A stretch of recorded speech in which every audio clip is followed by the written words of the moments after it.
పాత్రికేయ మిత్రులందరికీ సంక్రాంతి శుభాకాంక్షలు తెలియజేసుకుంటూ ఈరోజు ఈ రాష్ట్రంలో చూస్తూ ఉంటే చంద్రబాబు నాయుడు గారు ఒక కొత్త ఈవెంట్ని తీసుకొచ్చారు.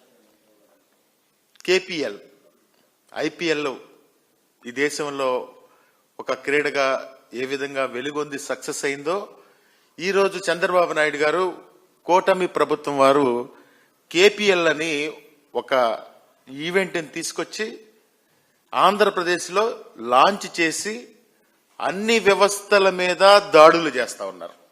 సాంప్రదాయం మీద దాడులు చేస్తూ ఉన్నారు. ప్రజల యొక్క ఆర్థిక పరమైనటువంటి విషయాల మీద దాడులు చేస్తూ ఉన్నారు.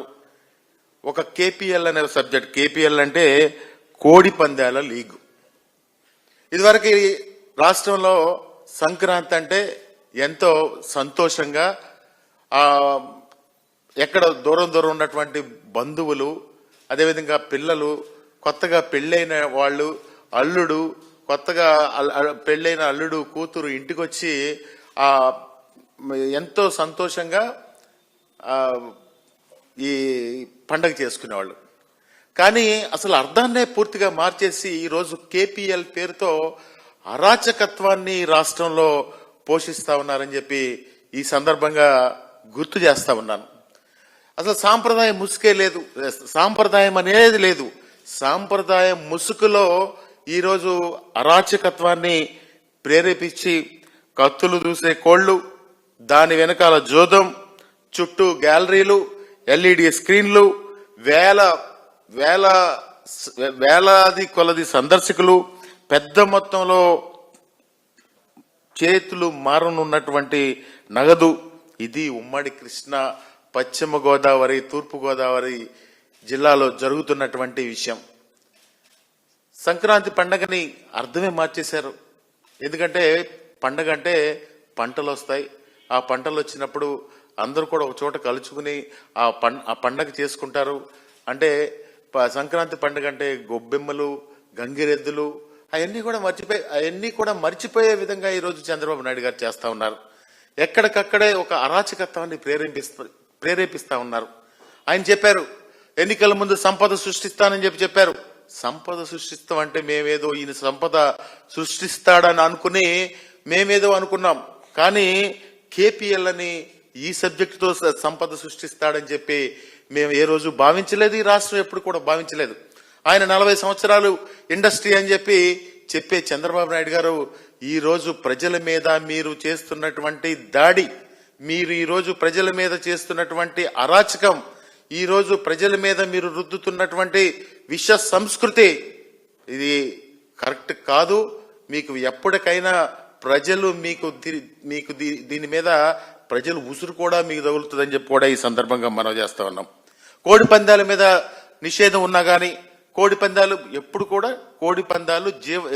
జంతువులని హింస పెట్టకూడదు అనే ఒక చట్టంలో కోడి పందాల మీద ఒక నిషేధం ఉంటుంది. కానీ సాంప్రదాయంలో ఏం చేస్తారంటే కత్తి కట్టకుండా ఏదో ఆ క్రీడని సాంప్రదాయకంగా కత్తి కట్టకుండా ఆ పందాలు వేసుకుని ఆ గ్రామాల్లో వాళ్ళు ఆ సాంప్రదాయాన్ని తీర్చుకుంటారు.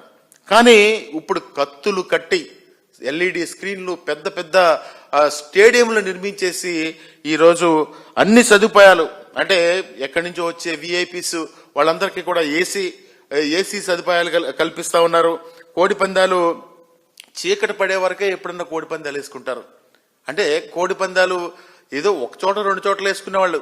కానీ ఇప్పుడు తెల్లవార్లు వీళ్ళు విష సంస్కృతిని గ్రామాల్లో చొప్పించి ఏదో డాన్సులు, ఏదో రకరకాలుగా గ్రామంలో ఉన్నటువంటి మంచి వాతావరణం అంతా కూడా పాడు చేస్తా ఉన్నారని చెప్పి కూడా ఈ సందర్భంగా ఈ రాష్ట్ర ప్రజలందరికీ కూడా తెలియజేయాల్సిన అవసరం ఉంది. మీరేమన్నా వైఎస్ఆర్ కాంగ్రెస్ పార్టీ వాళ్ళు కోడి పందాలకో లేకపోతే సంక్రాంతి పండుగకో వ్యతిరేకమని కూడా చాలా మంది అడగొచ్చు. కానీ మేము ఎప్పుడు కూడా పార్టీకి, పండక్కి వ్యతిరేకం కాదు. ఏదైతే మీరు ఈ విష సంస్కృతిని గ్రామాల్లో చొప్పిస్తా ఉన్నారో, ఈ మొన్నటికి మనం చూస్తే రైతులందరూ కూడా చాలా ఇబ్బందులు పడ్డారు. రైతులందరూ కూడా వాళ్ళకి కరెక్ట్ గా ధర రాక చాలా ఇబ్బందులు పడి అప్పులు పాలైపోయి గ్రామాల్లో వాళ్ళు ఆ విధంగా ఉంటే మళ్ళా ఇప్పుడు కొంచెం కొద్దో గొప్ప జోదం అలవాటు ఉన్నటువంటి ఎవరన్నా ఉంటే వాళ్ళ కుటుంబాలు ఏ విధంగా అయిపోతాయి ఒక్కసారి ఆలోచించవలసిందిగా ఈ రాష్ట్ర ప్రజలందరినీ కోరుతా ఉన్నా. మీకు 40 ఇయర్స్ ఇండస్ట్రీ అని చెప్పే చంద్రబాబు నాయుడు గారు కూడా ఆలోచించాలి ఒకసారి. అయ్యో మనం యూరియా ఇవ్వలేదే, అయ్యో మనం మద్దతు ధర ఇవ్వలేదే, అయ్యో రైతు ఇబ్బంది పడి ఉన్నాడు, ఏ రంగంలో కూడా రైతు ఈ 3 నెలలు 4 నెలలు ఇబ్బందులు పడి ఉన్నాడు, మినుముకు రేట్ లేదు.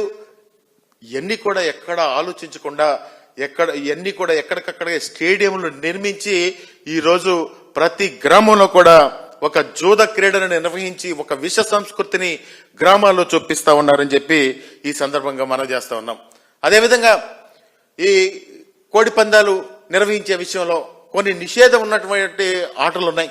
గుండాట, ఏదో 3 ముక్కలాట, వాటిలన్నింటినీ కూడా దాదాపుగా ఈ కూటమి నేతల సిఫార్సుతో స్టేడియంలు నిర్మించి ఈ గుండాట వాటిని దాదాపుగా 10 లక్షల నుంచి 20 లక్షల రూపాయలకి అమ్మేసి ఈ కూటమి నేతలు జేబుల్లో పెట్టుకుంటా ఉన్నారు. అంటే ఒక్కొక్క బరిలో ఒక్కొక్క శాసనసభ్యుడు గాని అక్కడ పార్టీ నాయకులు గాని 2 కోట్ల నుంచి 3 కోట్ల రూపాయలు వసూలు చేస్తా ఉన్నారంటే ఇది ఏ విధంగా ఉంది, ఇది ఎంతటికి దారి తీస్తుందో ఒకసారి మనందరం కూడా ఆలోచన చేయాలి. మేధావులు ఆలోచన చేయాలి. అదేవిధంగా న్యాయ వ్యవస్థ కూడా ఆలోచన చేయాలి. ఎందుకంటే న్యాయ వ్యవస్థ సుప్రీంకోర్టు గైడ్ లైన్స్ ప్రకారం ఎక్కడ కూడా కోడి పందాలు వేయకూడదు. కానీ న్యాయ వ్యవస్థను కూడా వీళ్ళు పట్టించుకోకుండా ఈరోజు ఈ మూడు రోజులు బరితెగించే కార్యక్రమం చేస్తా ఉన్నారు. దీనికి ప్రిపరేషన్ గా దాదాపుగా 20 రోజుల నుంచి దీనికి ప్రిపరేషన్ చేస్తూ మొన్నే ఒక వీడియో చూసాం. ఆ వీడియో చూస్తే ఆ వీడియోలో అందరు కూడా కలిసి మాట్లాడుకుంటా ఉన్నారు. పోలీసులకి 10 లక్షలకు మాట్లాడేశాం, ఇంకా ఎక్సైజ్ వాళ్ళకే మాట్లాడాలి అని చెప్పి మాట్లాడుకుంటాం. ఒక వీడియో కూడా చూసాం.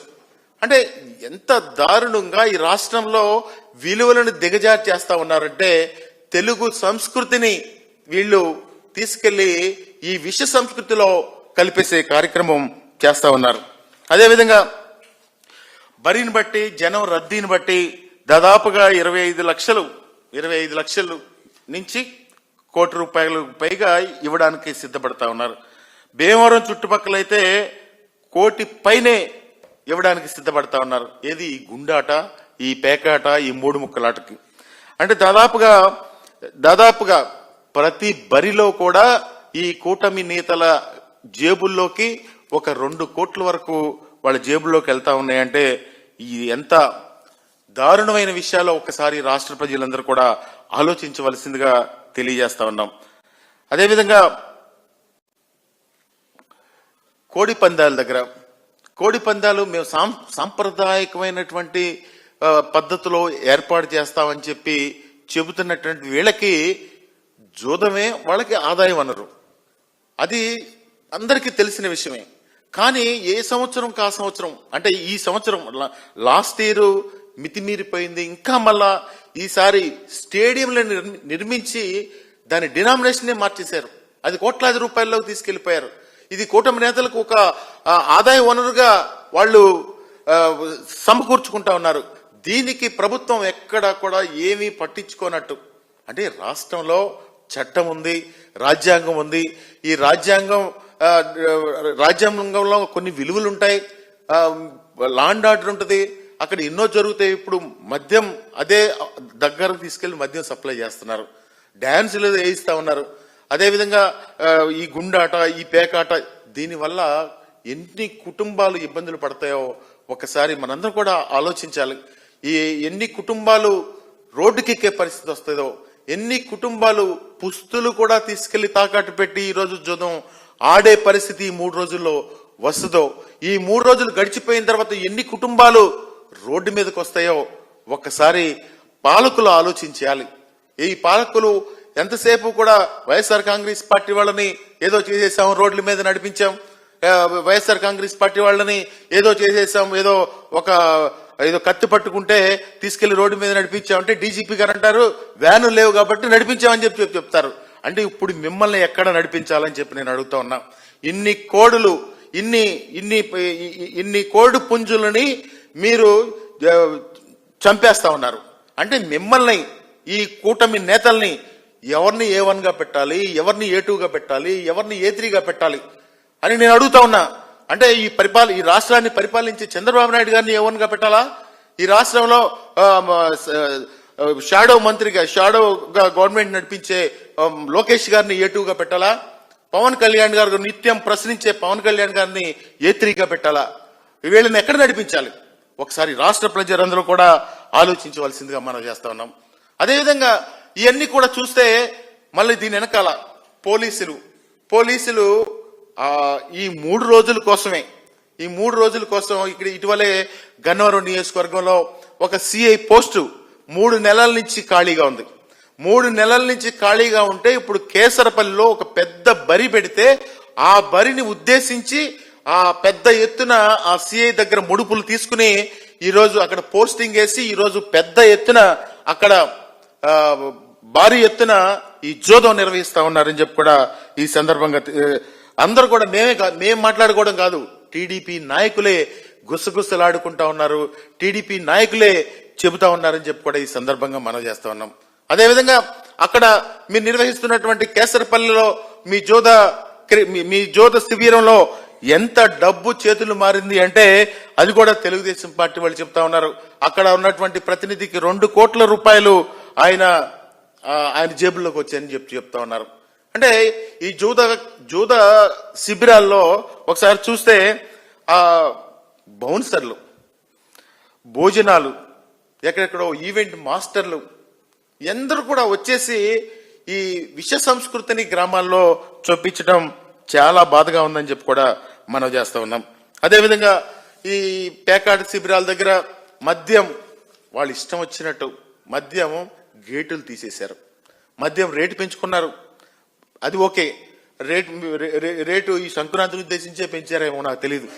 కానీ ఈరోజు ఎక్కడెక్కడ రూల్స్ లేవు. రూల్స్ లేకుండా మీరు డైరెక్ట్ గా జోద శిబిరాల దగ్గరికి మద్యాన్ని మీరు సప్లై చేస్తా ఉన్నారంటే ప్రభుత్వం మీరు చేయాల్సినటువంటి బాధ్యతని మీరు చేయాల్సినటువంటి బాధ్యత ఏంటి? మద్యాన్ని కంట్రోల్ చేయాలి, మద్యాన్ని కంట్రోల్ చేసి అరాచకత్వాన్ని ఆపాలి. కానీ మీరు చేసేది ఏంటి? మద్యాన్ని ప్రోత్సహిస్తూ జోద శిబిరాల దగ్గర శాంతి భద్రతలు కోల్పోయే విధంగా మీరు చేస్తా ఉన్నారని చెప్పి కూడా ఈ సందర్భంగా మనం చేస్తా ఉన్నాం.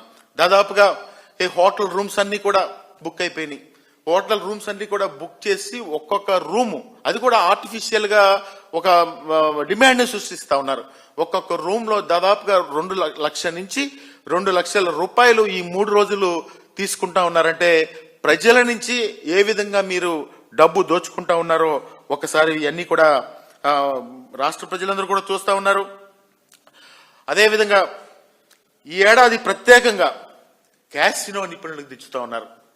క్యాసినో నిపుణులు దింపి ఈ ప్రజల దగ్గర డబ్బులు ఏ విధంగా దోచుకోవాలో దానిలో నిష్ణాతులైనటువంటి ఆ గోవా, నేపాల్ డీలర్లని ఈ ఆంధ్రప్రదేశ్ కి రప్పించి ఈ ప్రజల యొక్క డబ్బుని ఏ విధంగా మోసం చేసి దోచుకోవాలో అటువంటి నిష్ణాతుల్ని, అటువంటి మోసకరమైనటువంటి జూదరుల్ని ఈ రాష్ట్రానికి తీసుకొచ్చి ఇక్కడ క్యాసినో కూడా నిర్వహించే కార్యక్రమం చేస్తా ఉన్నారు.